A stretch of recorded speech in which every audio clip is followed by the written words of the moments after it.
ଜଣେ ଲୋକ ଗୋଟେ ବଡ଼ ଛେଳି କାଟିଲା ଆଉ ନିଆଁ ମଧ୍ୟ ଲଗାଇଲା ଆଉ ତା ପୁଅକୁ କହିଲା, ଯା ବନ୍ଧୁ ବାନ୍ଧବ ସାଙ୍ଗସାଥି ସମସ୍ତଙ୍କୁ ଡାକିଦେବୁ, ଆଜି ଗୋଟେ ବଡ଼ ଭୋଜି କରିବା।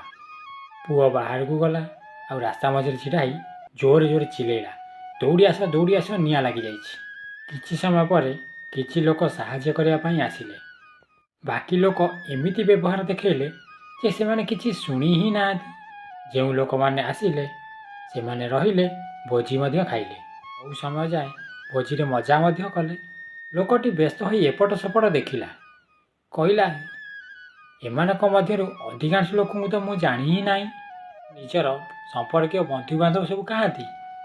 ପୁଅ ହସିଲା ଆଉ କହିଲା, ଯେଉଁମାନେ ଆସିଛନ୍ତି ଏମାନେ ଭୋଜି ଖାଇବାକୁ ଆସିନଥିଲେ, ଏମାନେ ଏଥିପାଇଁ ଆସିଛନ୍ତି ଯେ ଆମେ କୌଣସି ବିପଦରେ ପଡ଼ିଛୁ ବୋଲି। ଏହିମାନେ ହିଁ ପ୍ରକୃତ ମଣିଷ ଆଉ ଏହିମାନେ ହିଁ ପ୍ରକୃତରେ ଆମର ବନ୍ଧୁ। ଏହିମାନଙ୍କର ହିଁ ଆମ ସହିତ ଭୋଜି କରିବାର ଅଧିକାର ଅଛି। ବନ୍ଧୁ, ତୁମର ଅସୁବିଧା ସମୟରେ ଯେଉଁ ଲୋକ ତୁମ ସାଥିରେ ନାହାନ୍ତି ଆଉ ସେଇମାନଙ୍କୁ ହିଁ ତୁମ ସଫଳତାରେ ମଧ୍ୟ ସାମିଲ ହେବାର କୌଣସି ଅଧିକାର ନାହିଁ। ଯଦି ଭିଡ଼ିଓଟି ଭଲ ଲାଗିଥାଏ ତେବେ ନିଶ୍ଚିତ ଭାବରେ ସେୟାର କରନ୍ତୁ। ଜୟ ଜଗନ୍ନାଥ।